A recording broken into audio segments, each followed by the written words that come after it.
I tell y'all what's on my mind.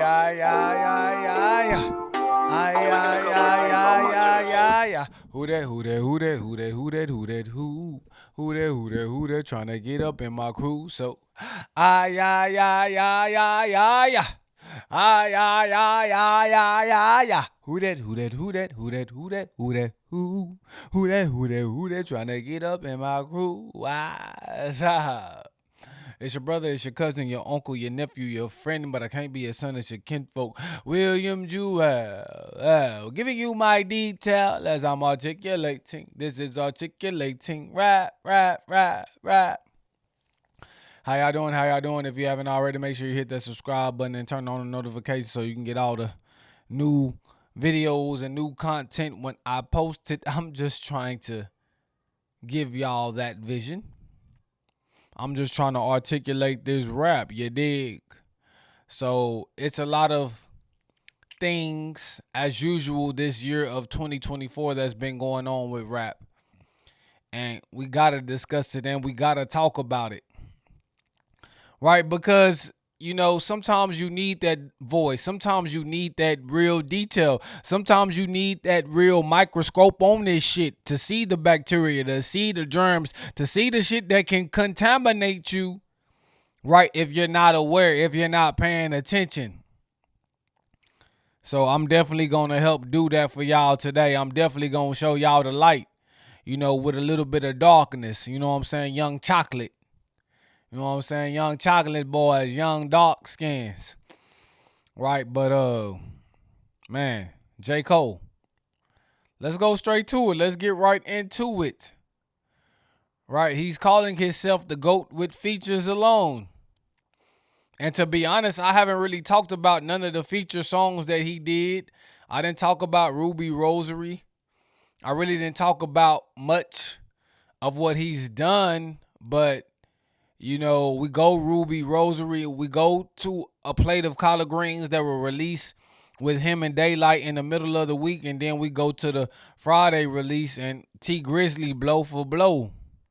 Right? We talk about these songs. And it's a lot of theories going around that J. Cole has picked his side, that J. Cole has chosen a side because he's rapping with ASAP Rocky. Right, he already did Pie with Daylight and Ab Soul on the Might Delete Later, and he's doing another song with Daylight again, who is assumed to be a TDE artist, but he's recently said he's not necessarily under TDE, but he signed under Punch, A Room of Mirrors. So he's not TDE, he's more of an affiliate, but he's working right under the TDE head honcho, you know what I'm saying, right next to Top Dog, who is Punch, right, one of the executives. So, I mean, he still has some TDE ties, right? And J. Cole has been working with these guys. I mean, Schoolboy Q was at the Dreamville Festival. He was the one that warned J. Cole to not get into it with Drake and Kendrick because it was going to get nasty, right? SZA was at the Dreamville Festival. Come on now. J. Cole has already had this artist ready. So y'all acting like he chose a side. No, he just didn't want a battle. And the thing is, Daylight has already said that he did that verse before.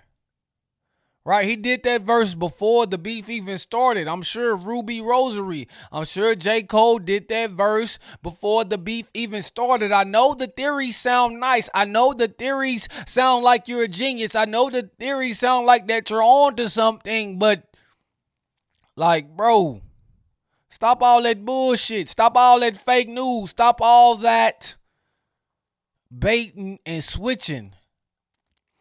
Because this is just music, and we know J. Cole don't move with those type of intentions. If he moved with those type of intentions, he wouldn't be on that bike. He wouldn't be dressed like a homeless man. He wouldn't have bowed out of the beef if J. Cole was really about that type of thing. So to put that badge on him, to put that cloud above him, I don't think it's fair to him, and I don't think it's fair to his brand. Because we said Cole can't be the greatest no more. We said that Cole is scary. We said that Cole you know what I'm saying, ruined the moment for himself and hip hop.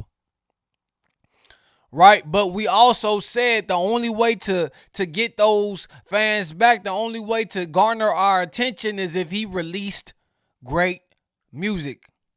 Right, he's releasing great flows, he's doing great features, he's getting our attention, and I liked Ruby Rosary. Right, although Drake has had some beef with ASAP Rocky, and ASAP Rocky took a little jab at him on that verse of Ruby Rosary. That's none of J. Cole's business, right? We know that's just rap shit. And like they said, it's more of a personal beef than it is on wax because ASAP is not equal to Drake when it comes to rapping. And then we talk about a plate of collard greens, daylight, battle rapper, somebody that's a known lyricist, somebody that's known to dig deep, and Cole ate him up, sliced the pie, right? And gave him a slice, but he took the rest for himself on that plate of collard greens, right? Rob Markman talked about that MJ scheme, that Michael Jackson scheme, that rhyme scheme, right? And I definitely believe he really went in. I definitely believe he was, very lyrical on that song, and he just showcased his skills. And on that song, and when we talk about Ruby Rosary, we talk about a certain BPM, we talk about a certain tempo, a certain flow that Cole can establish when he's going on these soulful beats that's not too up tempo, that's not a little bit too much energy, but when he's really able to get in and out of the pockets, you know what I'm saying? Really to weave in and out, I believe that's his target. I believe that's when he showcases his best skill. Then we go blow for blow. We go for the feature that he did with T Grizzly.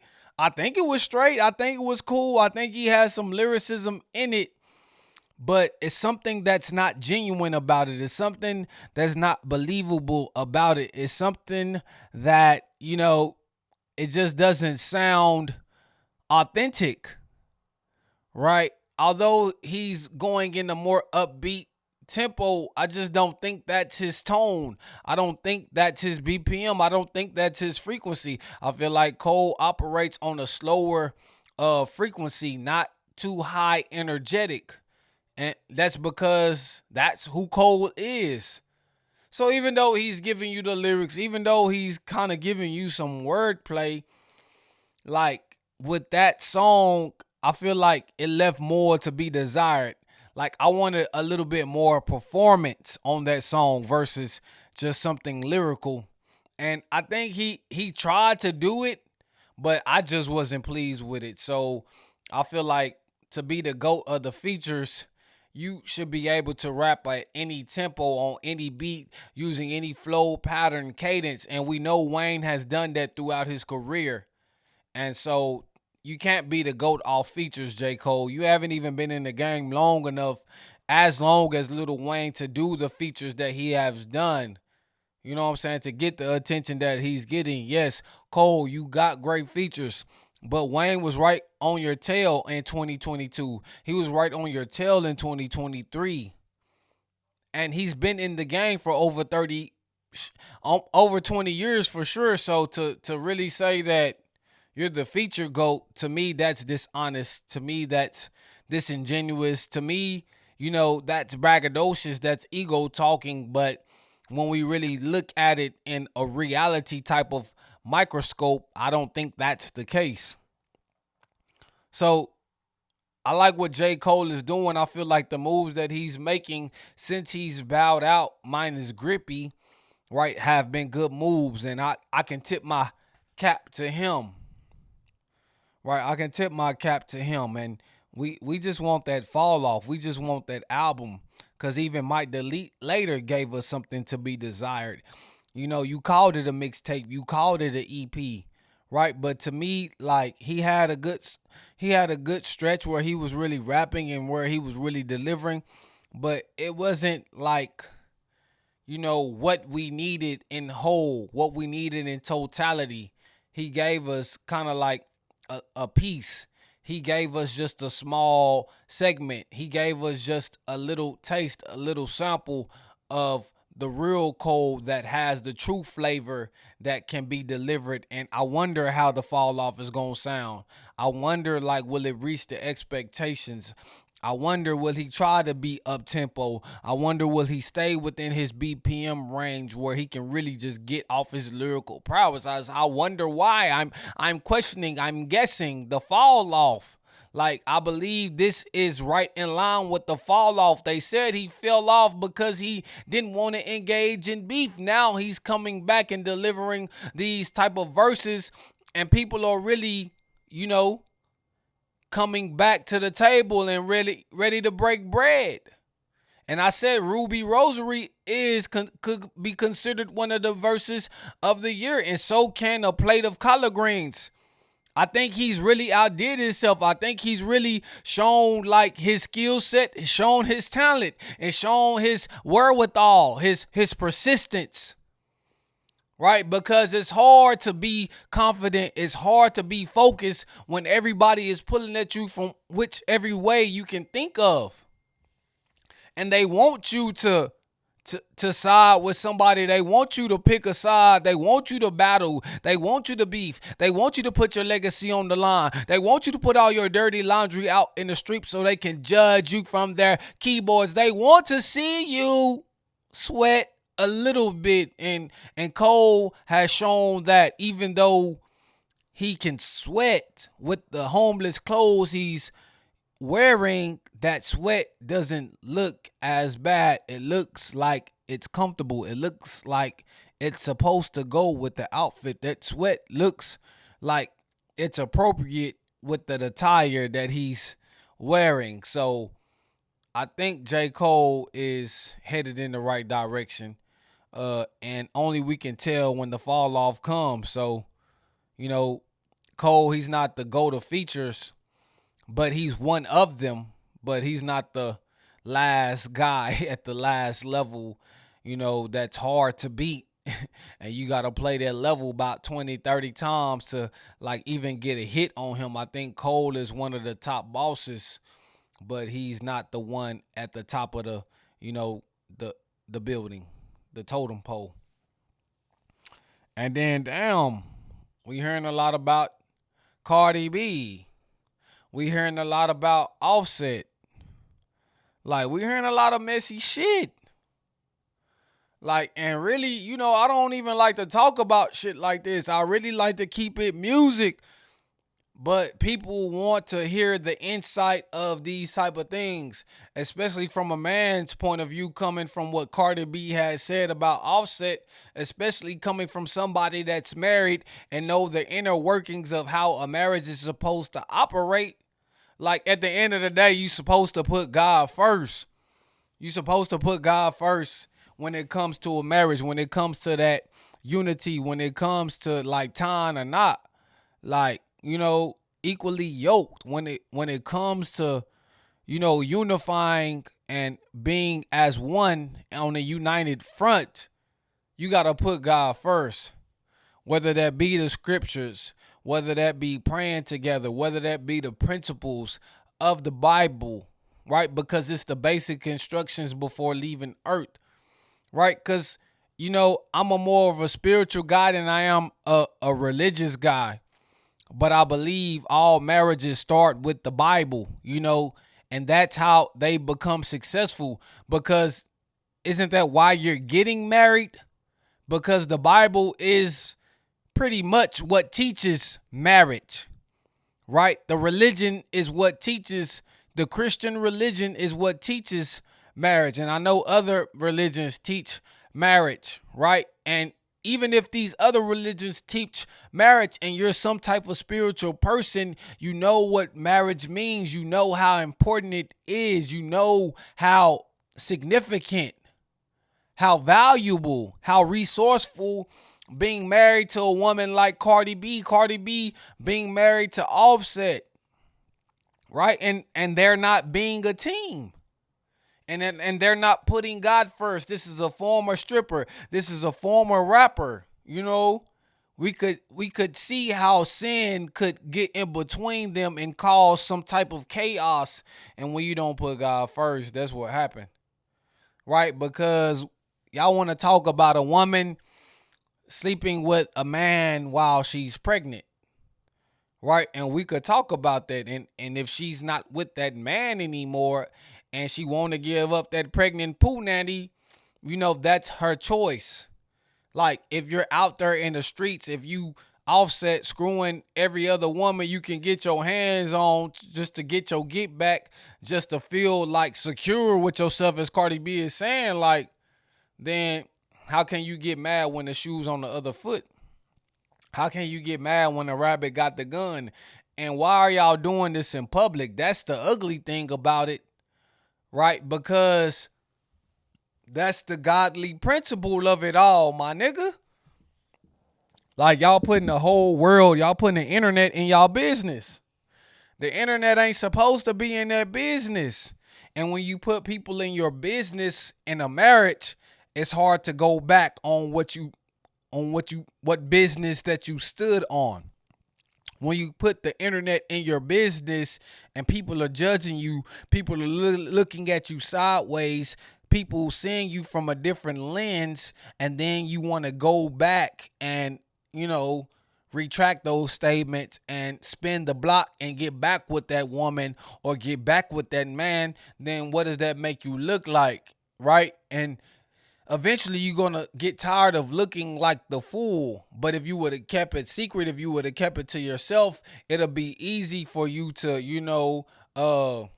return respectfully to that person, regardless of what they doing. You wouldn't feel as ashamed. You wouldn't feel the embarrassment if you kept it towards yourself, if you kept it, within the marriage. But when you put your mother, when you put your sister, when you put your brother, when you put your cousin, when you put your friend that's single in that marriage, and they giving you advice in that marriage, and you're telling them about what your significant other is doing, and you're telling them that they cheated on you, and you telling them that they fucked another nigga while they was pregnant, and you telling them that they going to strip clubs, tricking money off on other women, then you got to think they're going to see that person in a different light. They're going to see that person in a different eyesight.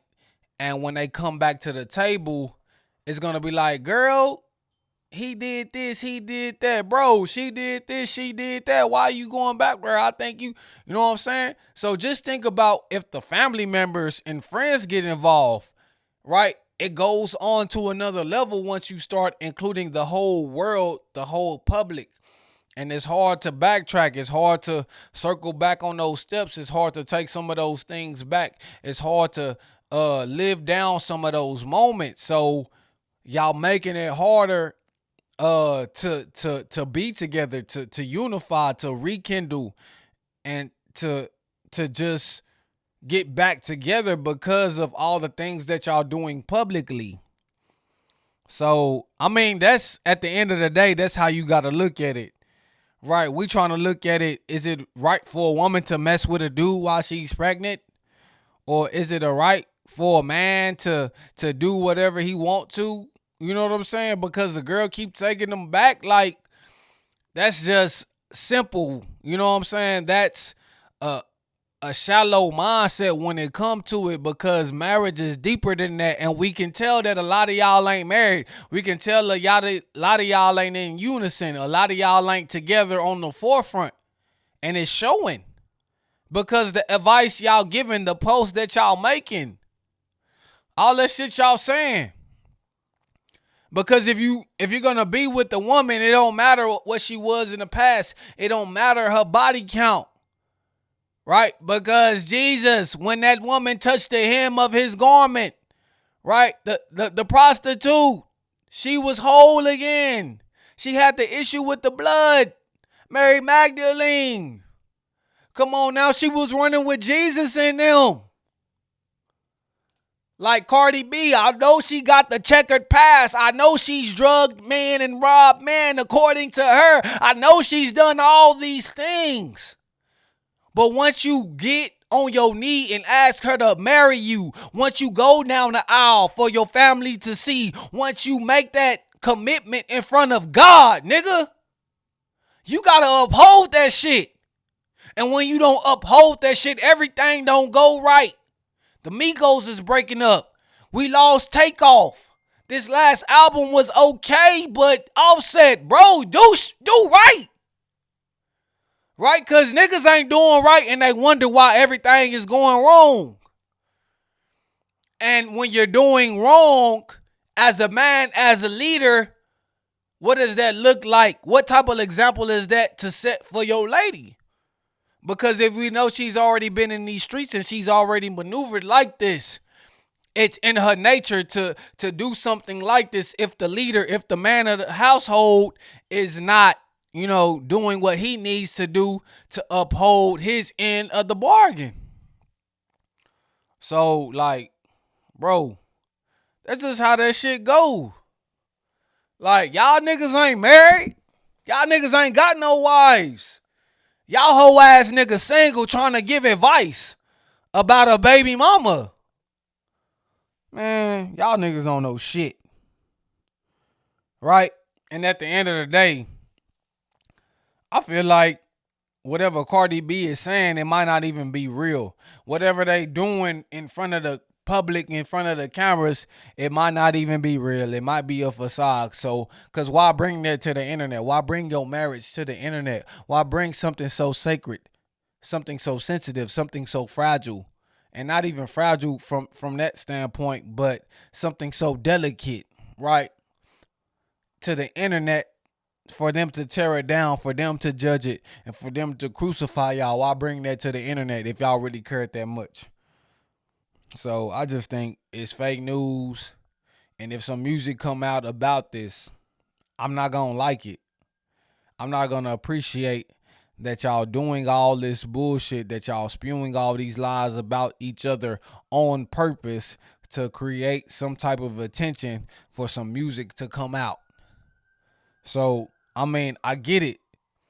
If that's what y'all do, that's what y'all do. I get it. Like, if, I get the industry, I get the system, I get how the publicity stunts work. But if this is not real, then, like, to me, your music is going to lose a little bit. It's going to lose a little touch of frequency. And to be honest, Cardi B ain't really been hitting like that to me. You know what I'm saying? She got her verses, but it just doesn't seem like that her heart's really into it, that she's really passionate about what she's rapping about. And Offset, right? And I do like to set it off. I did like that last album. I just liked it though. I didn't love it. It was too many songs, right? And I feel like Offset can do a little better, can offer us a little bit more if he really like dials in and really try to be an artist and not just a Migos rapper that's rapping solo. You know what I'm saying? Try to be your own man, not a rapper from Migos, from the group making songs. So at the end of the day, like, it is what it is. And damn, man, let's just go to Boosie and Avi, because that shit really kind of like touched me in a sense, right? Boosie, he went on Carisha Please, and he was just saying he don't want his daughter to bring her girlfriend around his other kids because it could contaminate them. He want them to bring them daughters and sons the biological way and not, what I'm saying, a way through lesbianism, through homosexuality, right? And I mean, at the end of the day, sometimes Boosie can be ignorant. Sometimes Boosie can be a prehistoric with his thinking. Sometimes Boosie can just like say things and not sound knowledgeable or just not sound wise about it. But, at the end of the day, he's a man standing on his principles. Regardless if you feel like those principles are faulty, regardless if you feel like those principles are not valid, that's what he stands on. You know what I'm saying? That's the cross he's gonna die on, right? So if Boosie feel that way, he from the South. He's Southern churches, the Bible Belt, like Louisiana, Texas, Alabama, Mississippi. Like, that's some shit that's really deeply embedded within that community. And it's hard to rinse from the the society, it's hard to wash and rinse from the mindsets because that's how we grew up, right? And it'll be a lot to say that's not how we grew up. That's not how our parents taught us. They taught us all that shit. They taught us that homosexuality was wrong, right? That's the era that we grew up in. So that's just his belief. That's just his standard. It didn't become something welcoming until, not too long ago, till about 10 years ago. To be honest, the 2010s is when like the LGBTQ community was really more accepted. So like you gotta think you going your whole life like really thinking like this with this ideology, and something happens to shake your world up. Something happens to really like, what I'm saying, turn your world upside down. Like you only gonna know to go back to your foundation, to go back to how your mama and your granny taught you. So I don't blame Boosie for thinking the way he's thinking because that's how he was raised. That's how he was brought in this world. But it just hurt to see Ivy really upset about it. Because like she say, she never really talk about her daddy. Her daddy been saying stuff about her on the internet. Like she's missed some opportunities because of who her daddy is. Right? And I love Poison Ivy. I love her music. Like, so to be honest, I do gotta put a little cape on for her. Like, regardless if she gay. Cause I got a sister. I got a sister that's gay. Right? I got a sister that has gotten married. You know what I'm saying? We haven't talked in a while. Half sister. But I got a sister that's, in that world. And I don't love her, no less because of that. I don't look at her as less because of that. That's her choices. Like, that's not going to contaminate me. That's not going to rub off on me because I'm actually a little bit older than her. So at the end of the day, I know better. My mind's developed, you know what I'm saying, in a sense. But she's always been a tomboy. She always dressed this way. She always talked that way. She always carried herself that way. And then when she would get around my daddy, he always wanted to make her wear dresses. He always wanted to make her look like a girl. And she used to hate that shit. And I'm sure that's kind of something that what Poison Ivy has dealt with Boosie. And just to see Ivy really hurt behind it. Like, she just a little girl. Like, she a young woman. But she loved her daddy, and you could tell she never talked bad about him. She never said nothing bad about Boosie, but she just said, Boosie, like, why don't you just talk to me about this? Why you keep talking to everybody about this? And what really hurt her is the contamination. Cause she said she love her brother, she love her sisters. Like, and I saw a lot of people saying, man, Boosie standing on business. Boosie don't give a fuck. And that's why we like Boosie, because Boosie, he's going to stand on what he stands on, right? He's going to die on whatever, hill or whatever topic that he truly believes in. Boosie don't flinch. And that's why white people admire Trump, and that's why black people admire Boosie. Whether they giving a misinformation or whether they giving their truth. We like those people that say what they want to say and don't care about the consequences. Don't care about the sensitive motherfuckers out there crying about what they got to say. Right? And that's why we respect Boosie. And even after all that, Boosie still apologized. He never meant to hurt you. He never meant to hurt Daddy Baby. Right? He basically said they not gonna make him seem like he ain't a good father because he know he a good father. Right? It's just some things, bro, like as men, like, and even as women, it's just like we don't know how to deal with that shit. We don't know how to get a grip on that shit. We don't know how to handle that shit because we never had to handle it, and we just handling it the way we always handle things. Right? Either distance ourselves from it, either like avoiding those conversations about it, or just turning the other cheek. And like, everybody ain't gonna go to therapy. Everybody don't want to talk to no psychologist or counselor or therapist about what they going through. People just want to handle it how they want to handle it. Like, and whether that's right in your eyes, like, okay, you can judge me, right? if you want to judge me how you want to judge me. But at the end of the day, you not paying my bills. At the end of the day, you not taking care of my family. So however you want to judge me, it makes me none. It doesn't do nothing for me, right? So I'm gonna feel how I want to feel. And how I want to feel, if how I want to feel is not stopping me from being successful, if what I want to say, what I want to do is not stopping me from taking care of my family, providing and being the man that I am, I'm gonna say what I want to say and I'm gonna do what I want to do. Right? So the only people that care about it is the people that care about what other people think. Right? And you know what I'm saying? And at the end of the day, like, I don't think Boosie has to see a therapist. I just think him and his daughter just need to have that heart-to-heart conversation and just figure things out. Like, what's hurtful to her and what's not. Like, and you know what I'm saying? How he can go on these interviews and answer these questions without her feeling disrespected about it. Right? Because he said Nita put her in the church. Boosie ain't never took her to church. So all these godly principles, all these Christian principles that Boosie is talking about, he never actually instilled it in her.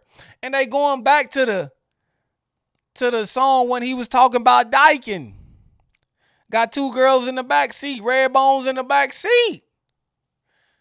Like, come on now, be literal. Be literal.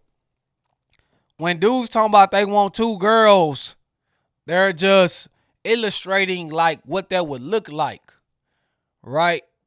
And that doesn't mean he wants two lesbians. That means he wants two women that don't mind making love with each other so they can make love to him at the end of the day, so it all can be concisive, so it all could, you know what I'm saying, go together and mix well. It's not about I want this gay girl and I want this gay girl. No, I want a woman that's okay with participating in these type of activities to please me. Right, y'all trying to point to that song, and I feel like that's not the right song to point to. That's not right. That's not the right thing to point to, because we know what he's trying to illustrate when he's talking about two red bones in the backseat kissing. So, I mean, that's what I'm gonna say about Boosie. I love Boosie. Boosie raised me. Zero raised me. Lil Wayne raised me.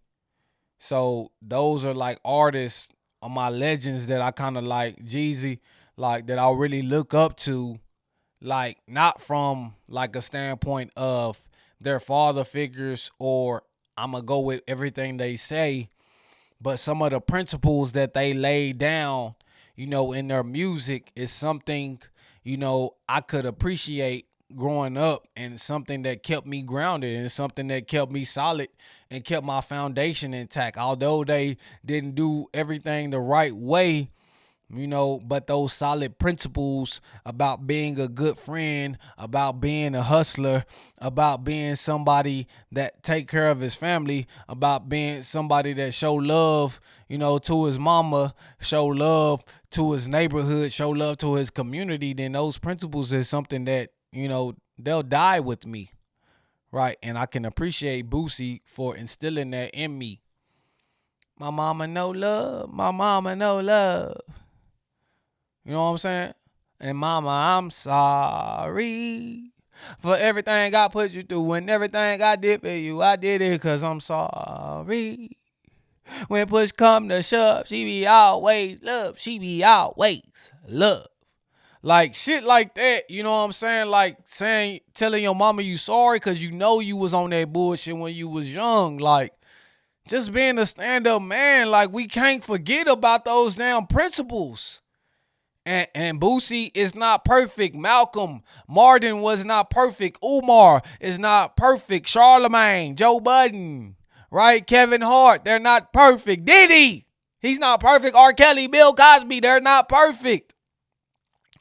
Right? Joe Rogan, he's not perfect. You know what I'm saying? But we all like see these guys and not worship them, but we, you know, we kind of inspire to be them. And at the end of the day, sometimes we got to separate like our romanticism or our fantasy of their lifestyle and our actual reality. And the new music. Man, let's talk about the new music. I ain't gonna talk too long. I ain't gonna spend too long on the new music. But I like the baby. I like what the baby did. You know what I'm saying? Because it's been a while since he really just delivered a quality project.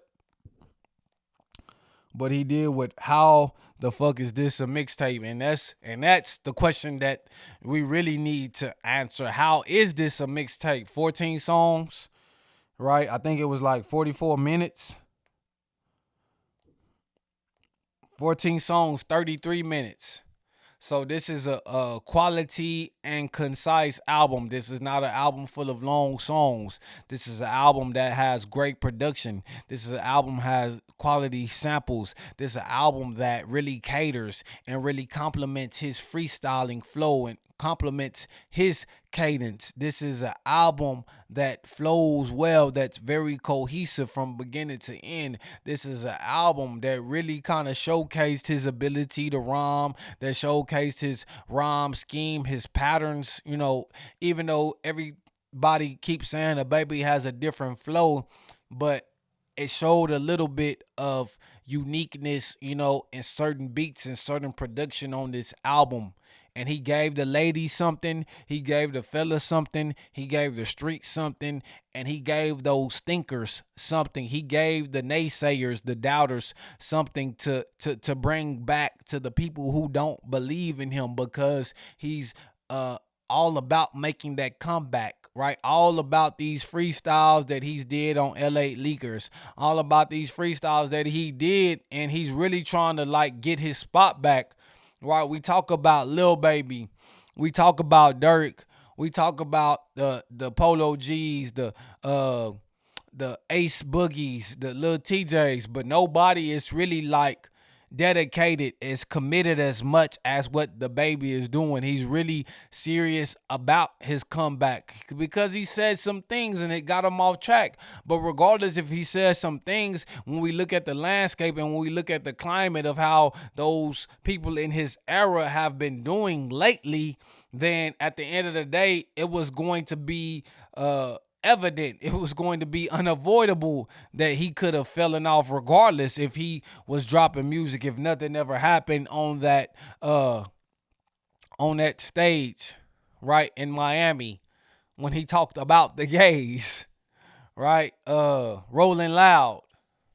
So I think this is one of his best efforts as a comeback. This is one of his best, musical offerings in a while, probably since Kirk.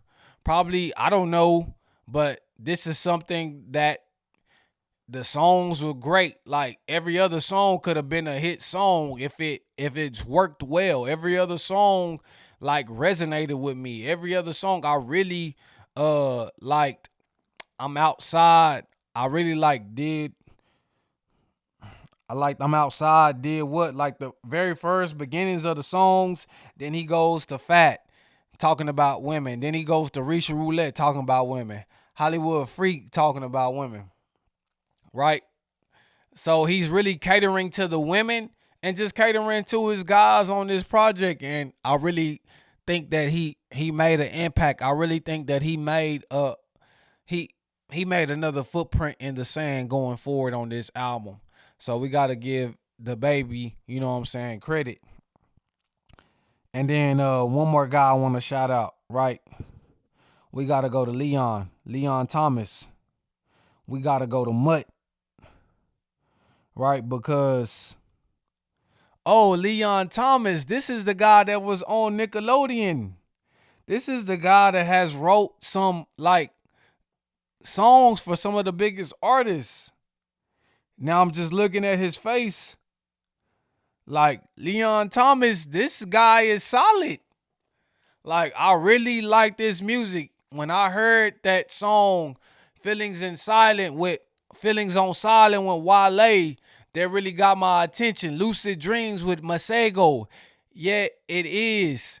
And that Far Fetch with Ty Dolla Sign, like it really got my attention.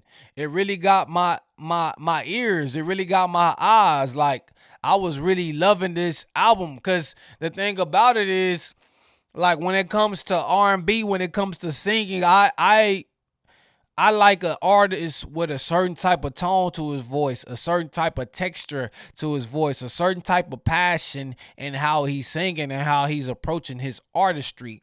And I feel like Leon Thomas checked all those boxes. He gave us great production too. Like it was some shit that you would listen to and want to rap on. Like that's how good this production was. And as far as the songs, right? These songs were made well. Like it seemed like he been around for a long ass time. It seemed like he's knowledgeable about how to structure a song and craft a song. And then you get with Wale, you get with Ty Dolla Sign, you get with Masego, and nothing drops off. And you don't sound like a rookie. You don't sound like a beginner, but you sound like you belong. No survivor's guilt, right? No imposter syndrome when you get on the song and own it like this is yours, and they just on the feature. Like that says something about your confidence, that says something about your skill set, that says something about your passion, that says something about your purpose into the music industry. And Leon Thomas, right? I love Leon Bridges, but this is another Leon, right? I love Leon from the Temptations, right? I love Leon the actor, but this is another Leon that I'm adding to the list that we can show love to, that we can appreciate. This is another Leon when it comes to male R&B that's making a mark in the game, that's leaving a print in the game. And I think he needs to be, talked about. I think we need to listen. I think he needs to be observed. Right? So Mutt, right? And Freddie Gibbs was on the remix. He had Baby Rose on the album, the woman with the deep voice, right? He had so many great artists on the album, and it was just really a delight. It was just really like a treat, just a gift to the fans that love great music and great artistry. So Leon Thomas, you got my attention. This is your boy, your brother, your cousin, your uncle, your nephew, your friend, but I can't be your son, it's your kinfolk. William Jewell, giving you my detail as I'm articulating. This is articulating. Rap, rap, rap.